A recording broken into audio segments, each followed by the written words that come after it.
turn the conference over to Mr. Dave Schaller. Please go ahead, sir. Thanks, Alan. Hello, everyone, and welcome to the UFC on Fox conference call. UFC on Fox takes place Saturday, January 26th from the United Center in Chicago. It is live on Fox at 8 p.m. Eastern and 5 p.m. Pacific. Today we are joined on the call by Demetrious Johnson, UFC flyweight champion, John Dodson, the #1 contender, former UFC light heavyweight champion Quinton Rampage Jackson, his opponent on January 26th, Glover Teixeira, former WEC lightweight champion Anthony Pettis, and Donald Cowboy Cerrone, UFC lightweight contender. At the end of today's call, I will run through the press schedule in Chicago for next week, but in the meantime, let's go ahead and open it up for the first question. Thank you, sir. If you'd like to ask a question today, please signal by pressing *1 on your telephone keypad. If you're using a speakerphone, please make sure your mute function is turned off to allow your signal to reach our equipment. Again, that is *1 to ask a question. I'll pause for just a few moments to allow everyone the chance to signal for a question. And first we'll go to Karen Bryant with MMA Heat. Hey, thanks for taking the call. My question is for Quinton. Just curious why it was that you wanted to do all of your training in England this time. Obviously, we know you have a great facility down in Orange County, and just was curious if there was something special about Glover as an opponent that made you feel like you needed to go there to train. Well, I just decided to do my training in England this time because, you know, there's a lot of tough guys here, and there's a lot of good sparring partners. And it was Christmas time, you know. I didn't want my teammates and my coaches and stuff have to leave their families for Christmas this year. So it was easy for me, one man, just to come here than all of them to come to America. Okay, and but how do you feel about Glover? I don't know, you know, what you thought of his last fight and just how you perceive him as an opponent now that you guys are finally getting a chance to fight. Well, you know, Glover, I just see him just like I see everybody else. He's a guy who says he's going to knock me out, says he's going to stand with me, but when he's concentrating, most of his training on taking me down and fighting me on the ground. You know what I'm saying? It's like he's just like the other guys I fought. You know what I'm saying? Like it sounds like, you know, they're kind of like too cowardice to say exactly what they want to do. They're just trying to get me to focus somewhere else so they can, you know what I'm saying, concentrate on a false game plan and have me training in other areas. But, you know what I'm saying, I'm smarter than that now. I've pretty much found out from his pictures and stuff on the internet that he's basically just trying to wrestle me and take me down to the ground and stuff like that. So I kind of lost respect for him. I used to respect him a lot as a fighter, but now I see his game plan and you know what I'm saying, it's like one of those things where you get kind of disappointed in your opponent. But I'm looking forward to a good, exciting fight, you know what I'm saying, and I'm just ready to go anywhere. Okay, thanks. And I don't know if I'm allowed to ask if Glover has a response to that. No, I'm fine. I'm just going to do my fight. Okay, great. And again, that is *1 if you'd like to ask a question. Next we'll go to Heidi Fang with MMA Fight Corner. Hello, thank you for the time. My first question is for Demetrious. Do you feel with the title defense coming up that there's any more added pressure for you going in to defend the title than there was in earning the title? No, not at all. I take every fight the same. You know, a fight's a fight, regardless if the title's on the line or not. A title is just an accomplishment that I achieved in my mixed martial arts career, and I'm just going to have to fight regardless. Great, thank you. And for Anthony Pettis, it's been a while since you've actually gotten into fight. Do you feel that there's going to be any ring rust going into this fight with Cerrone for you? No, I feel ready. I had to get a surgery done. I took the proper amount of time off, and I'm feeling good. And if I may, just one last question.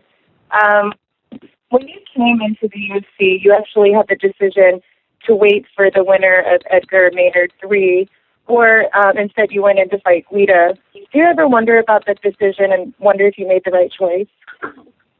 Yeah, I mean, it sucks where I ended up after the loss. I didn't get my title shot. Here I am 2 years still, you know, working my way up. But I think everything happens for a reason, and Guida exposed a hole in my game, and he, you know, made me work harder, and I think made me a better fighter. Thank you for the time. Okay, next we'll go to Nicholas Cunningham with Hola America newspaper. Yeah, I have two quick questions. My first one is for Cowboy and Anthony. This was supposed to be a contender fight for a shot at Henderson. Was it distracting at all to learn lately that Melendez is going to come in and get his first shot at the title?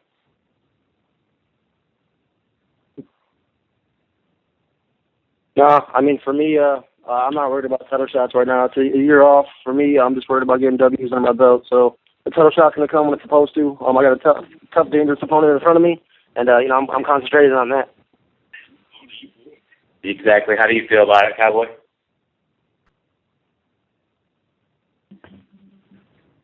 Cowboy, are you there? Yeah, sorry. I couldn't get the mute button off my phone. Do you have any repeat for you? No, I don't know, man. I don't know how I feel. I mean, Strikeforce getting absolved and coming over to UFC, he's held that belt for a while. I don't know if he deserves it or not. I mean, it's not for Anthony or I to decide. We can go out there and put on one hell of a fight and give everyone what they want to see. And, if they give it to the winner, that's what's up, I guess. But if not, we just wait and do what they tell us to do. Yeah. I think both of us have worked hard and we deserve it. I mean, that's what I feel. Right. Well, good luck to both of you. I have a quick question for Rampage. You've talked about this being maybe your last fight in the UFC. Have you thought about anything after this fight? How involved with MMA are you still going to be? Well, I plan on being still involved in MMA. I just want to get this last UFC fight out the way and then enjoy myself as a free agent and see if, who's interested in me. All right. Thanks a lot, guys. Good luck to everybody. And next we'll go to Adam Martin with MMA Sucker. For Glover Teixeira. Glover, you dominated Fabio Maldonado in your last fight, but at the end of the first round of that fight, the announcers were going a little crazy because they thought you got rocked by a punch. Were you in fact rocked by that punch that Maldonado threw with just a few seconds left in the first round?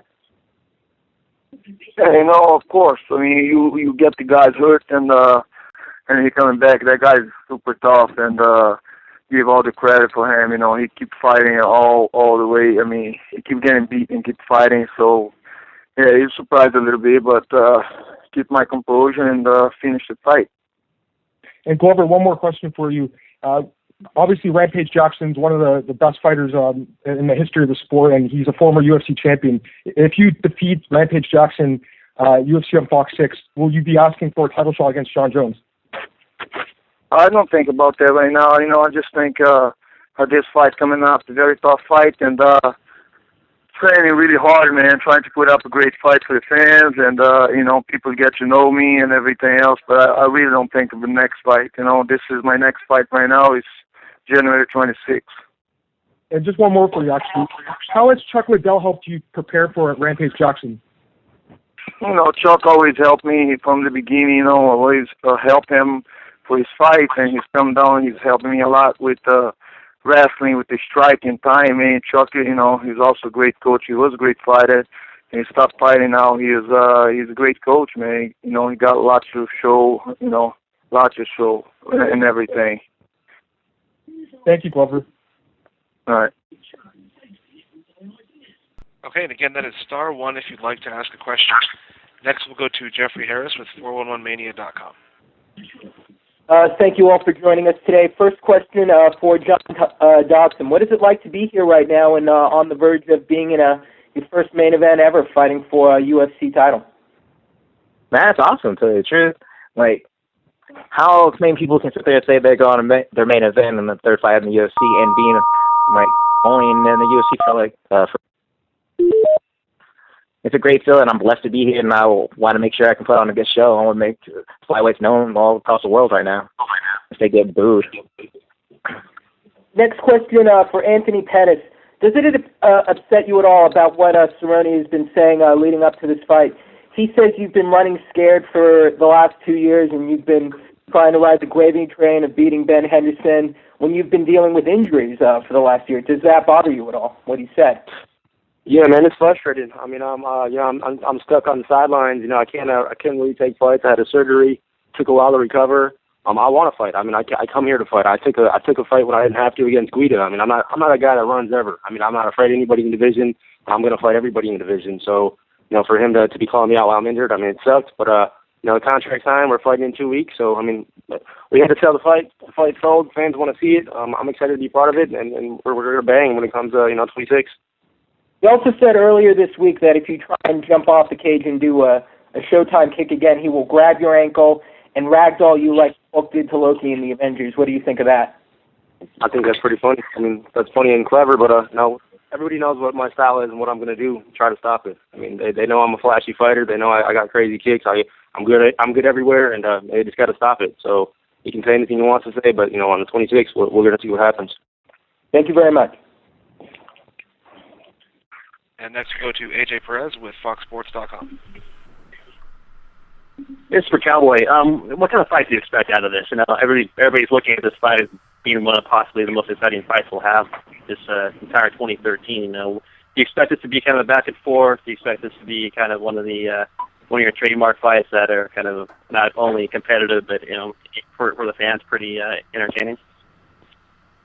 I think this fight's going to be exactly what all the fans and the media think it's going to be. We're going to go and throw the fuck down. I mean, Anthony is where he is because of where his talent is. I mean, he's not a punk or a scrub. I was just talking shit. I wanted to fight forever, so me getting out here getting him riled up to sign the papers, that's just what I was doing. So he trained hard, and I know that he took the proper time to get his shoulder ready, and he's coming, and he's angry, and it's going to be a fight that everyone's excited to see. So it should be fun. Great, thanks.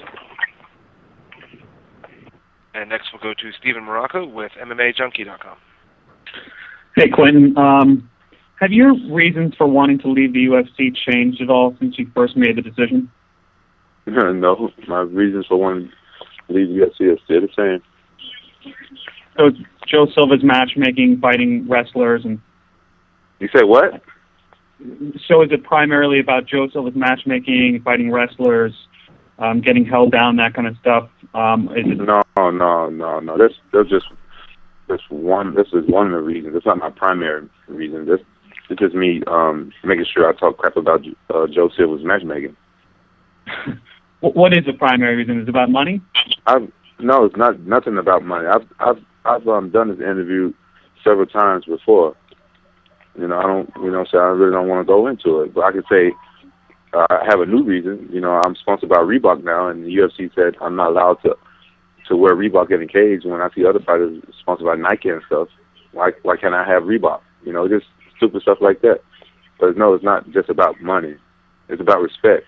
So I step in the octagon, I put my life on the line, and I try to be an exciting fighter. I just don't feel appreciated by it. So I'm taking a money cut. I'd rather take a money cut, go to another show, and feel appreciated. So it has nothing to do with money. When did you get the offer from Reebok? A couple months ago. I'm sponsored by Reebok. I'm just not allowed to wear it in the cage. So Reebok still taking care of me. They still sponsor me, but the UFC said I can't wear Reebok while I'm fighting, which I think is illegal as well. Has the UFC or anybody else tried to convince you to stay in the promotion? Well, they offer a renegotiating contract, but I didn't like it. I don't want to renegotiate with them. I think that the UFC don't know how to treat their athletes. And in my opinion, I feel like the fighters. I feel like we do a lot for this sport, and I just feel like we're just not taken care of well enough. I feel like they're getting rich off all of us. Look at us, like we all having surgeries, we having injuries and stuff like that. Man, some of these guys can't even afford to pay sparring partners and stuff like that. Some of these guys fight for $10,000 or $20,000. That ain't right, man. So I don't want to be a part of this sport. Like it's just bad. I don't want to be a part. I want to go somewhere where they take care of their fighters and they treat us like human beings. I'm tired. I've been fighting for a long time, and I'm setting up for myself. Okay, and moving on, we'll next go to Damon Martin with MMAWeekly.com.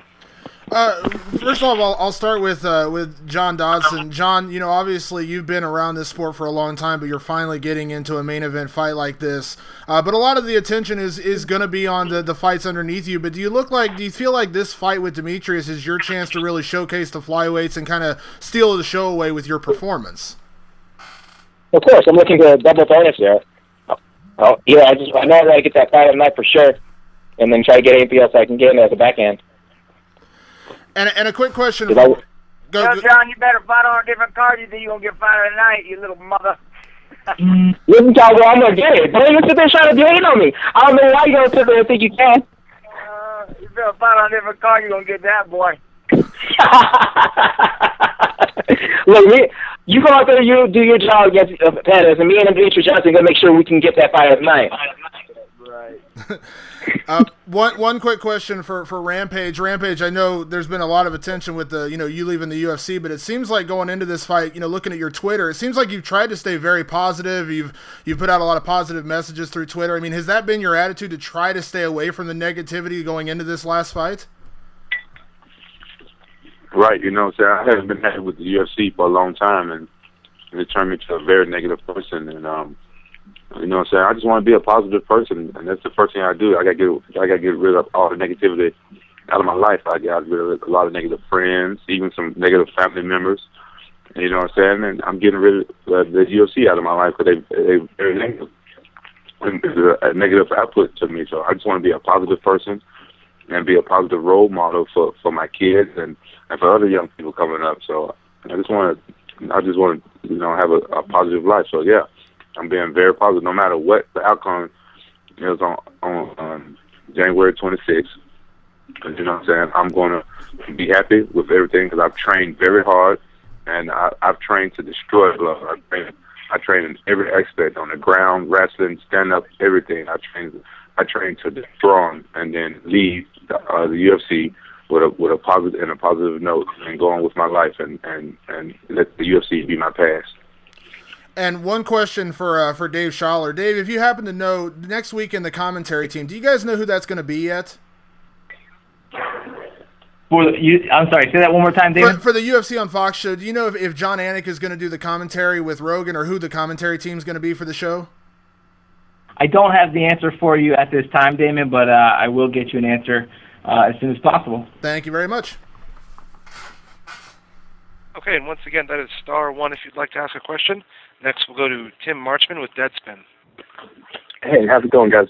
My question was for Demetrious and John. If each of you could give me a scouting report on yourself going into this fight. On ourselves or on our opponent? On yourself. Scouting report on myself. I got to make sure that I stay on point with my cardio and try to fight him on the inside. Demetrious is so good at working everybody's on my range and distance. I got to make sure I can close the distance and attack at those angles. I got to accelerate faster than he can. For me, just going in there and doing my thing, man. And I had one follow-up for both of you. The Fox ads for the show have not promoted the flyweight title bout. It's been promoted as a world title bout.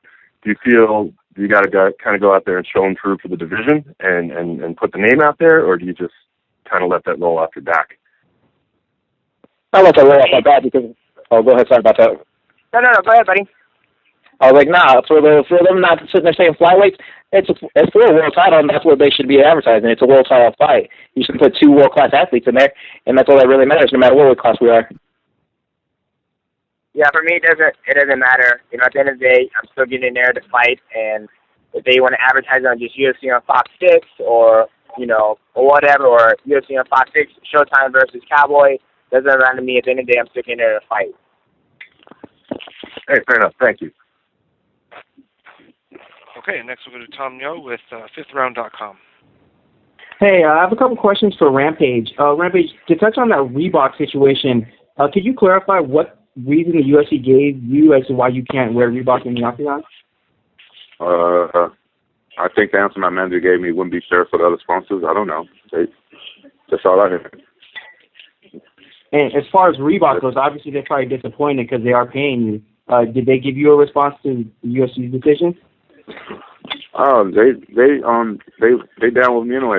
They like my fighting style. They like my attitude. They come out with these new shoes. It's like the ATV of like the training shoes, and they know that I do a lot of training outside and trail running and stuff like that. And they like they happy that I'm still about the shoe and I train in the shoe, and actually got me in like some of the best shape I've ever been in, training outside, running in the mountains and stuff and everything. So they're happy with me just making the shoe, and they support me. They know that I'll probably be doing more movies and stuff in the future. Who knows? I might go into doing boxing or somewhere else. They'll still hang out with me. So they're not really worried about the UFC. They don't care. Okay. They're not upset at all. Sorry. And if I could ask one more question. Dana White previously said that Shogun had ducked Glover, said he'd rather leave the promotion than fight him, and that nobody really wants to fight him. What was your decision to step up to take that fight against him? Well, I think the reason why Shogun people didn't probably want to fight him because who is he? People haven't even heard of him. You know what I'm saying? And anything can happen in the cage. You know what I'm saying? Like you can lose to a guy who really hasn't have a name, and then you look at Glover's record, and who has he really fought? You know what I'm saying? He haven't really fought no really top big names. I think the biggest name he fought was Rico Rodriguez, and Rico's like been past his prime for 5 years now. So you know what I'm saying? It's like that's dangerous for people who have who care about their ego and stuff like that. But me, I don't fight for that. I fight for since my career. You know what I'm saying? I never turned down a fight the UFC offered me, no matter who said I ducked about it, whatever. Like the only person I even tried to duck was Matt Hamill. I just didn't want to fight him because I thought he was a boring fighter. You know what I'm saying? And I used to respect Glover because I seen him fighting. Like he told him things and he was aggressive. He come at you until I seen his videos. He putting out, he trying to hold me against the cage and wrestle me and take me down. You know what I'm saying? Instead of I think I was really respecting him because I thought he was like a true fighter.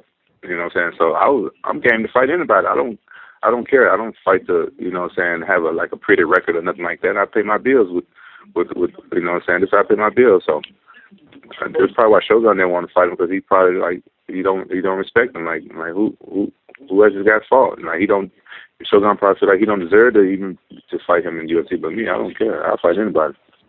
All right. Thanks, Rampage. You're welcome. Hey guys, this is Dave Schaller cutting in. Just to go back to Damon's question from earlier, I can confirm that Mike Goldberg will be on the broadcast with Joe Rogan. So Mike Goldberg and Joe Rogan on the 26th on Fox. We'll go next to Jack Bratcher. Hi, my question is for Quinton. Hey, Quinton, is there anything at all the UFC could do at this point to keep you, or are you just kind of over it? Man, honestly, I'm kind of over it. Like they've I've gave them time and time again, you know what I'm saying, to you know what I'm saying, try to keep me happy and stuff like that. And honestly, I don't think UFC. I think they're happy with me leaving as well. So I think it's a mutual thing. So you know what I'm saying. I don't think there's nothing they can do to keep me, because I just don't agree with the way they treat the fighters, and I just feel like we are, in my opinion, I just feel like we're taken advantage of, and I just don't want to be a part of an organization like that. Are you still having fun doing this? And how much longer do you see yourself doing fighting? I think I have fun once I leave the UFC. And I can be happy fighting for an organization that I feel like appreciated, and saying people who see that, saying my main objective is put butts in seats and entertain people and say, oh, thank you, man. You came out here, you was injured, you needed surgery, but you still fought anyway, so you didn't back out the car. Thanks, man. I really appreciate that. You know what I'm saying? That's all fighters need sometimes. It's like a nice pat on the back and say thank you, man. Like most people would have pulled out, but you stayed in and fought. So I think I'd be happy once I go to a place that people recognize and do stuff like that. And I think I got a few more years in me. You know what I'm saying? Like this training camp is going really well, and my knee is really strong now. I had some of the best doctors and stuff, taking care of me and everything, and I did everything right this camp, and I'm telling you, I feel really, really strong. I think I got a couple more years in me. You have a gym now also, right? I got a gym. I got a gym in Mission Viejo, and then we got a gym in Temecula. How's that going? How's it feel to run your own gym now? Well, to be honest, like, you know, I'm not a business guy. You know what I'm saying? I don't run a gym. Nothing like that. I just go there and train, homie. You know what I'm saying? My business partner, he runs the gym and do all this stuff. I'm not that type of guy. You know what I'm saying? I go in there and I train with the guys and stuff like that and everything in between fights. But that's about all I do. Thank you very much. All right. Next, we'll go to Steve Juan with Wrestling Observer Newsletter. Thank you, operator. My question is for John. At your last fight against Jussier Formiga, the fight was really exciting, and yet the crowd didn't seem to be reacting to it the way they would to an exciting fight. And I'm wondering if you're concerned about a 5-round title fight and the kind of reaction you'll get in that fight coming up on the 26th. You know, I'm not too worried. Like, I'm not going to sit there and say I'm going to be mad if they start booing because we got all the great fights underneath us. Look at the Rampage fight. Yeah, Anthony Pettis and Cowboy. They got Clay fighting on it. Man, you got all these guys who are going to go out there and just bang. And that's what me and Demetrious are just going to go out there and do. I don't care if they're going to boo. Shoot, they can boo throughout the whole thing.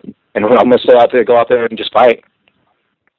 I'm going to be excited with it, and I'm going to be happy with it. That's all that matters to me. Yeah, that's fine. And quick question for Rampage. You mentioned doing some more movies. Is there anything you can talk about right now, or is that all still in the works? Well, no, there's nothing going on right now. I'm just concentrating on this fight. You know, this fight right here is a very important fight for me. So that's all. I put all my focus on this fight. So there's nothing else to talk about. All right. Good. Thank you. Mm-hmm. And next we'll go to Rodrigo Del Campo with La Ciudad. Hi, guys. My first question is for John. John, we were just informed this morning that the fight is going to be broadcast to Latin America. In your case, you have Eric Perez and Diego Brandao as your teammates in Jackson's.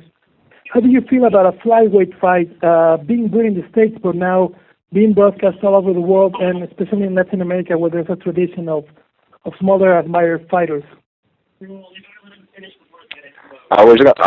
That's actually cool. I didn't know that. To tell you the truth. I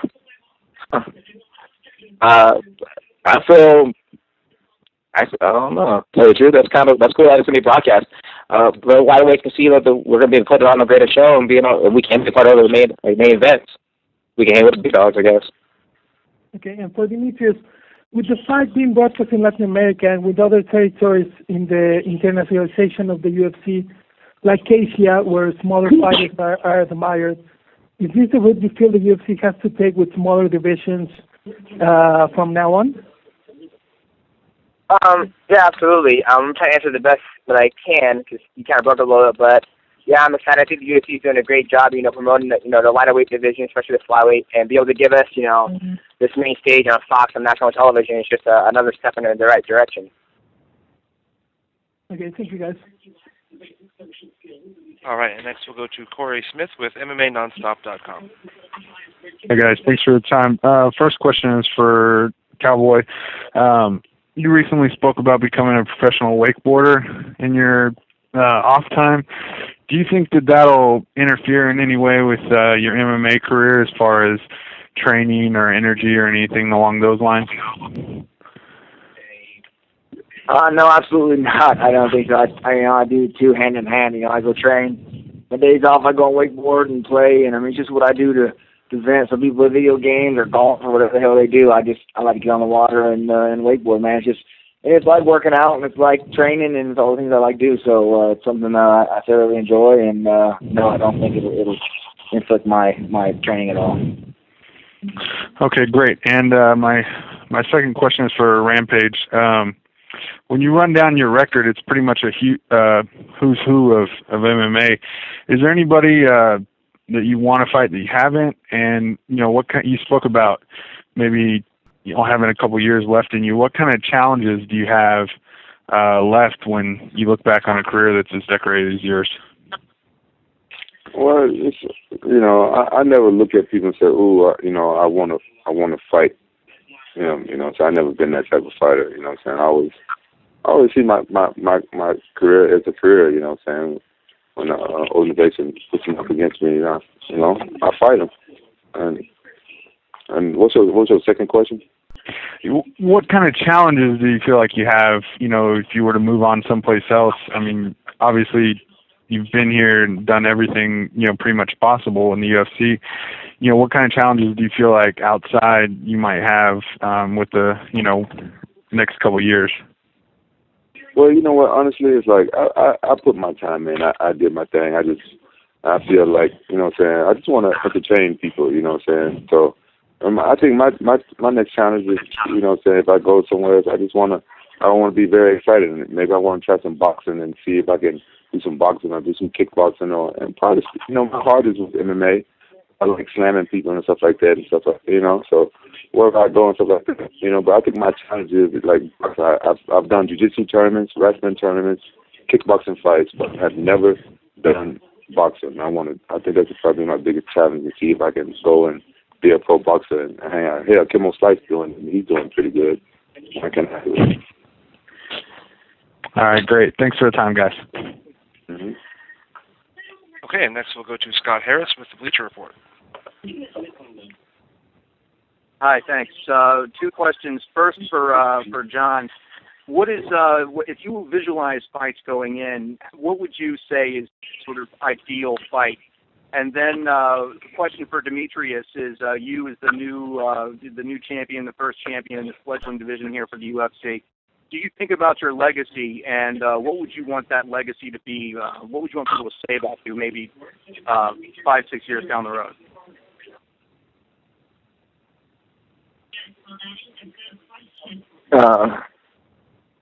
What was the question for me again, sorry? For John, it would, when you think about the fight, what would be your sort of ideal fight?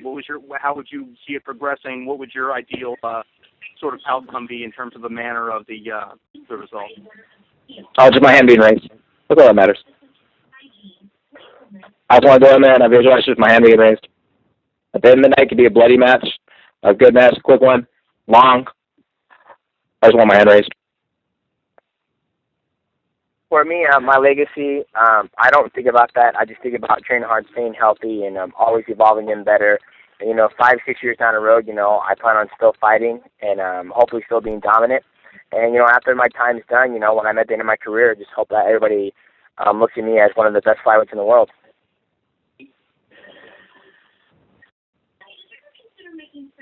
Okay, and next we'll move on to Man Piniella with CageReligion.com. Good afternoon, guys. Thanks for taking the time. This one's for Anthony. I know it was touched on a little bit earlier, but, it's been nearly a year since you last competed. And how do you feel the lightweight division as a whole has kind of shaken out during that time? And do you feel like you can come right back in and kind of pick up where you left off?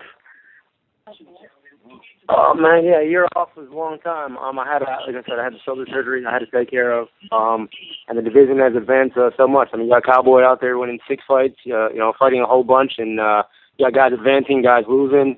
Even Lozon, went on a little win streak. So, I was stuck on the outside looking in. But I do feel like I'm one of the best in the lightweight division. I mean, I'm going to go out there and prove that. Against a guy like Cerrone, it's the best guy to prove it against. I mean, he's been dominating guys, all last year. Great fighter, and a super hard challenge. So, come January 26th, I guess that question will be answered, if I'm at the top of the division. All right, thanks a lot for the time. Best of luck next weekend. Thank you. Okay, at this time I'd like to turn the call back over to Mr. Dave Schaller for any additional remarks. Thanks, Alan, and thanks to all the media who have joined the call today. That will wrap things up. I want to thank Demetrious Johnson.